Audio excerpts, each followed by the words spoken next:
नमस्कार।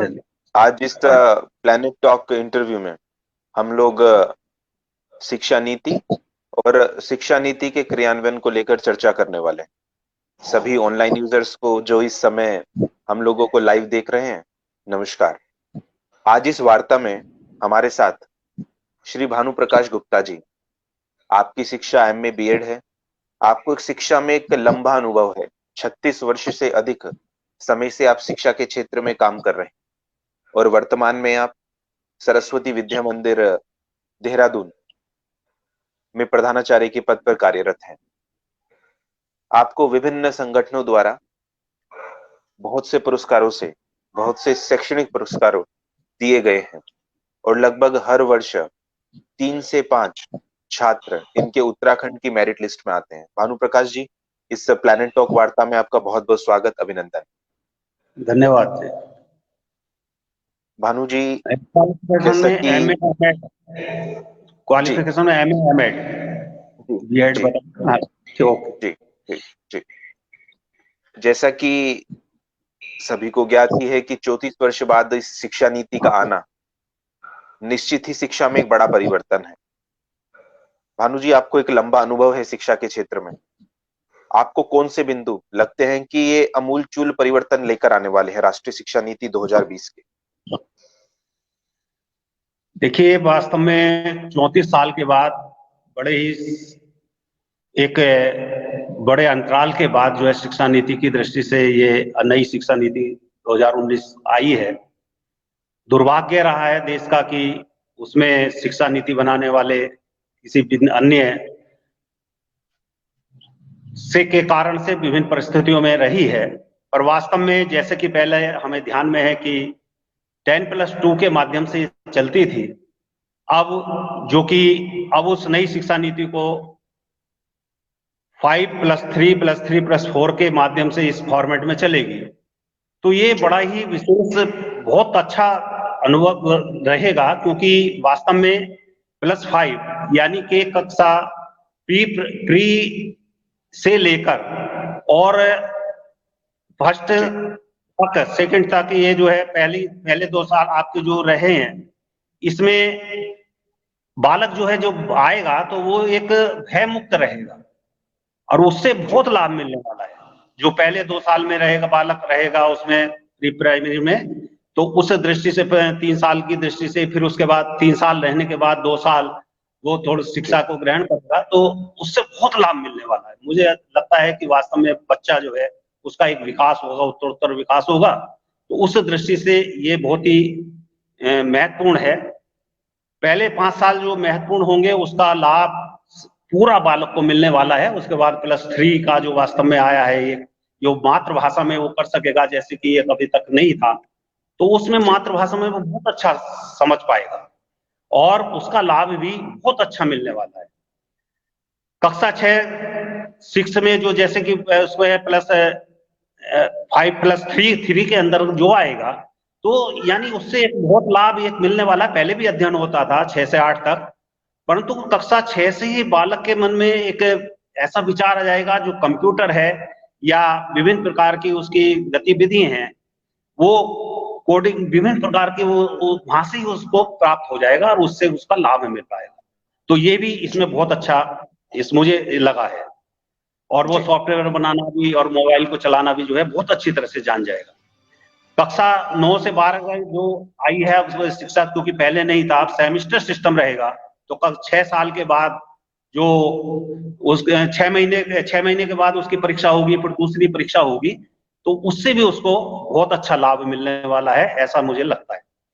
इसी तरह से जो पहले चल रही थी स्ट्रीम सिस्टम में, जो है 30 स्ट्रीम में जो है बालक सोचता था कि मैं कहां पर अध्ययन करूं, कौन सा विषय लूं, किस तरह से लूं, और वो बड़ा भ्रमित रहता था। अब वो अपना विषय चयनित करने में उसको बहुत लाभ इस शिक्षा पद्धति से मिलने वाला है। और लगभग, और इसमें एक लाभ मुझे ये भी लगा है कि नई शिक्षा नीति में लगभग 15,000 बड़े संस्थानों में 800 विश्वविद्यालय और 40,000 कॉलेजों का एकीकरण इस शिक्षा नीति में हो जाएगा। तो ये भी बहुत बड़ा विषय है और बहुत ही इसका लाभ मिलने वाला। जो +4 का फॉर्मेट रहेगा, तो उसमें व्यापक सांस्कृतिक प्रदर्शन के साथ साथ उदार शिक्षा होगी, लचीला मास्टर डिग्री हो जाएगी, उसका प्रोग्राम बहुत अच्छा हो जाएगा, और स्नातकोत्तर और डायरेक्ट शिक्षा अनुसंधान आधारित विषय विशेषज्ञ हमें प्राप्त होंगे। तो इस शिक्षा नीति का वास्तव में मुझे जो वैसे तो वास्तव में इसको पढ़ा जाए, अध्ययन किया जाए तो उसके हर बहुत सारी चीजें हैं, पर मुझे जो महत्वपूर्ण उसमें लगे और जो बताने का इस समय मैं प्रयत्न कर रहा हूं, तो मुझे इसका बहुत ही अच्छी नई शिक्षा नीति लगी। जी भानु जी, जी भानु जी, आपने अपने बिंदु को बताया कि इन बिंदुओं से जो जो ये बदलाव किए गए हैं शिक्षा नीति में, इनसे ये परिवर्तन आएंगे। आजकल देश में शिक्षा नीति के आने के बाद इसके क्रियान्वयन को लेकर चर्चा चल रही है कि किस प्रकार से इस शिक्षा नीति को विद्यालयों में इम्प्लीमेंट किया जाएगा। आपको कैसे लगता है, आपको कौन से लगता है कि इम्प्लीमेंटेशन करते समय सरकार को इन बिंदुओं का ध्यान रखना चाहिए? कैसे बहुत अच्छे से संभव है इसका इम्प्लीमेंट होना? इनको वास्तव में सभी बिंदु को जो कि लिए हैं और शिक्षा नीति में आए हैं, तो उनको बहुत ही आधिकारिक रूप से इसको रखना ही चाहिए। और जो बिंदु आए वास्तव में जो भी है इसमें जितने मैंने बताए हैं, तो इनको तो उसको रखने के बाद उसमें विषय को लेकर उसको चर्चा करके, जैसे आ ही रहा है शिक्षा नीति की दृष्टि से सभी के पास पहुंच गया है, और उसको ध्यान देना और उस पर निरीक्षण करना कि वास्तव में हमारे विद्यालयों में इस प्रकार से चल रहा है या नहीं चल रहा है, या जो हमने विषय रखे हैं, जो चिंतन दिया है, उस आधार पर वहां पर उस संस्थान में ये कार्य किया जा रहा है नहीं किया जा रहा है, तो उसका पूरा उसको ध्यान रखना पड़ेगा और उसको मॉनिटरिंग करनी पड़ेगी। भानु जी, कितना आसान होगा विद्यालय के लिए इम्प्लीमेंट करना, क्योंकि संसाधनों की आवश्यकता पड़ेगी।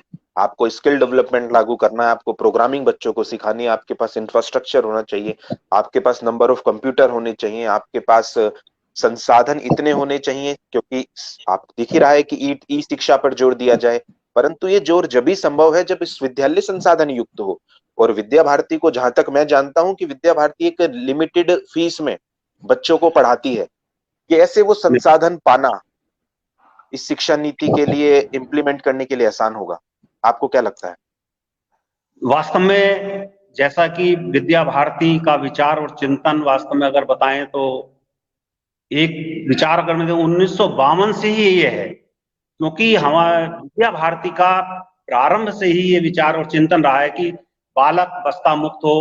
बालक जो है, जैसे कि अभी इसमें 5+3 दिया है, 5 में दिया है, 5 में भी 3+2 है, तो ये जो प्री प्राइमरी है, तो विद्या भारती का चिंतन प्रारंभ से ही ऐसा रहा है कि बच्चा बिना बस्ते आए, परंतु शिक्षा नीति के कारण, विभिन्न व्यवस्थाओं के कारण, अन्य जो विद्यालय हैं उनके कारण कि भाई ये जो है इंग्लिश स्कूल चल रहे हैं, उसके कारण जो है विद्या भारती इसको पूरा लागू नहीं कर पा रही। क्यों? क्योंकि वो कहते थे अरे बिना बस्ते जाएगा, या वो जो है किताबी लेकर नहीं जाएगा तो पढ़ेगा क्या। तो उस कारण से विद्या भारती को भी कुछ ना कोई पुस्तक लगानी पड़ रही थी। परंतु अब अगर ये शिक्षा नीति आ जाएगी और इस पर पूरा इम्प्लीमेंट होगा, उसको सख्ती के साथ पालन कराया जाएगा, तो जो इंग्लिश स्कूल हैं या वैसे स्कूल हैं, उस दृष्टि से उसमें हम भी उसको कर पाएंगे।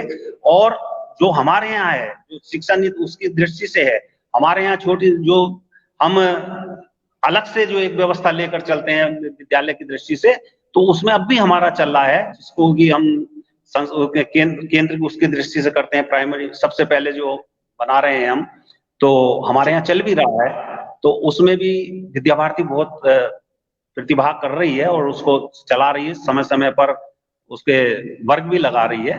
तो ये हो सकेगा, क्योंकि हर एक में करना ही है, कंप्यूटर सब करना ही पड़ेगा, अनिवार्य है।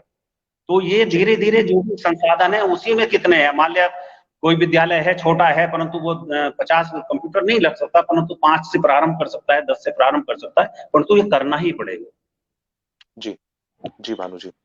भानु जी, अंतिम प्रश्न की ओर चलते हैं। कोविड का समय रहा, लॉकडाउन 1 से आज तक, पृथ्वी कुल होने के नाते लगभग 5 साल से कोशिश चल रही है। आज से 5 वर्ष पूर्व मुझे याद है जब वीडियो कॉन्फ्रेंसिंग दिखाई गई तो लगा कि कैसे शिक्षा संभव है वीडियो कॉन्फ्रेंसिंग के माध्यम से। परंतु आज जी कोविड के समय में सभी विद्यालयों ने बढ़ चढ़कर बहुत सी एप्लीकेशंस का उपयोग किया और बच्चों को अपने अपने स्थानों पर टेक्नोलॉजी के माध्यम से शिक्षा दी, जिसमें आपने भी बहुत अच्छे से कार्य किए, हमने ऑनलाइन देखे। कौन कौन सी आपका अनुभव कैसा रहा इस समय शिक्षा में कोविड के दौरान, और किन मुश्किलों का सामना करना पड़ा, भानु जी? वास्तव में जो ये कोविड 19 का समय रहा है बड़ा विकट रहा है, परंतु मैं तो ये कहूंगा कि ये बड़ा ही शिक्षाप्रद रहा है। जी और हमें ध्यान में आया है सभी आचार्यों को, अध्यापकों, हमें खुद मैं व्यक्तिगत रूप से मानता हूं कि वास्तव में इससे बड़ा ज्ञान प्राप्त हुआ कि हम कैसे विभिन्न परिस्थितियों में भी कार्य कर सकते हैं। परंतु समस्या वही आई है कि क्योंकि क्रियान्वयन करने के लिए इसमें टेक्नोलॉजी का तो हम उपयोग कर रहे हैं, परंतु जी माध्यम वही है कि स्मार्टफोन है, आपका घर पर विभिन्न बच्चों का है। जैसे कि मैं अपने विद्यालय का कह सकता हूं कि 0% पे यहाँ पर कोई भी भैया बहन मोबाइल नहीं ला सकता था, नहीं रहेगा, जी वो उपयोग नहीं करेगा, ऐसा मेरा था। जी जैसे बाइक है और वो मोबाइल है, बिल्कुल 100% कोई भी उपयोग नहीं करेगा, ऐसा चिंतन रहता था, विचार रहता था, उसको कार्यान्वित करते थे। परंतु आज ध्यान में आया है कि वास्तव में मोबाइल प्रत्येक बालक को अनिवार्य हो गया और उसकी समस्या भी आई है। जब हमने प्रारंभ किया शुरू में तो पता लगा कि जो है स्मार्टफोन ही नहीं है बच्चों के पास, तो उसको जी भी बड़ा कठिन हमें समय व्यतीत हुआ। हमने सारा चयनित किया कि हमारे इस कक्षा में 30 बालक हैं, परंतु 30 बालक में कितनों के पास घर पर स्मार्टफोन है? पता लगा कि उसमें से 18 के पास है। 18 में भी स्मार्टफोन उसमें उसके अभिभावक के पास रहता है। तो उस दृष्टि से अभिभावक भी कार्य करने के लिए चला जाता है। तो हमने कार्य को किया इसमें, परंतु समस्या यही आई कि उसको जो कार्य हम अध्ययन करा रहे हैं, हमने यूट्यूब के माध्यम से अध्ययन कराया, हमने व्हाट्सएप के माध्यम से अध्ययन कराया, हमने उसको बातचीत करके अध्ययन कराया, सारी क्लासेस यहाँ से दिए हैं हमने। तो उसमें पर वो समय का बड़ा विकट समस्या आई कि किस समय क्लास लगाई जाए। उसका भी हमने चिंतन किया, हाँ भाई इसमें से 30 में से इतने हैं, 18 हैं, परंतु 18 में से कितने ऐसे हैं कि वो अपने कार्य के लिए चले जाते हैं, कितनों के पास घर पर ही फोन रहता है। तो धीरे धीरे करके इसमें बड़ा समस्या यही आई है कि उनको हमने क्रियान्वित करने में कि सब बच्चों के पास अध्ययन सामग्री जाए किसी भी रूप से, चाहे यूट्यूब के माध्यम से भी। हमने अपने यूट्यूब के आचार्य ने हमारा पढ़ाया, यूट्यूब पर डाला, आप लोगों के माध्यम से, विद्या भारती की दृष्टि से अन्य आचार्य प्रधानाचार्य के माध्यम से वो यूट्यूब पर चीजें आई, हमने उनको फिर फॉरवर्ड किया, क्योंकि भाई किसी समय भी आप देख लीजिए उसको कि आप उस चीज जी यूट्यूब पर देख सकते हैं। तो उसमें जी थोड़ी सी बस दिक्कत यही आई है कि जो पहाड़ी क्षेत्रों में थे अब तक हैं, कुछ ऐसे बच्चे हैं क्योंकि 9 और 12 तो हमारी क्लासेस व्यवस्थित रूप से चल रही है, परंतु अब भी कुछ ऐसे बालक हैं, छात्र हैं जो पहाड़ों पर हैं और वो यहाँ पर आए ही नहीं है अभी तक। परंतु उनको हम 100% कैसे हो, उसमें हमें बहुत प्रयत्न किया करना पड़ा, एक एक को लेकर ये करना पड़ा कि हाँ 8 बच्चे हमारे ऐसे रह गए कि अभी पूरी तरह से नहीं जुड़ पा रहे हैं। उनके अभिभावक से बात करके, दूसरों से बात करके, दूसरे अभिभावक से बात करके, भाई वो यार उनसे संपर्क करा दीजिए। तो इस तरह से हमने उसमें करा। तो ये समस्या विकट इसलिए आई है कि सब पर सारी परिस्थितियां जो ये हैं, स्मार्टफोन है या कोई अन्य ये साधन है, तो उनके पास नहीं है। बहुत सौ के पास जी कंप्यूटर भी है, बहुत सौ के पास जो है और अन्य साधन है, तो वो बहुत अच्छी तरह से कार्य कर रहे हैं। तो उसमें थोड़ा दिक्कत और नेटवर्क की थोड़ी सी पर दिक्कत आ रही है, तो उसको हमें फिर व्हाट्सएप के माध्यम से भी, क्योंकि हमें तो अध्ययन कराना है, तो व्हाट्सएप के माध्यम से हम देते हैं। हम जी प्रथम मूल्यांकन, द्वितीय मूल्यांकन, अर्धवार्षिक का मूल्यांकन भी करा चुके हैं, परंतु जी मूल्यांकन उसी तरह से जिसे ऑनलाइन करा, यूट्यूब के माध्यम से दिया हमने, उसको दिया और उसको करके उसको हमने इसको कराने का प्रयत्न किया। परंतु समस्या तो आई है, परंतु वो समस्या काफी हद तक हल हो गई।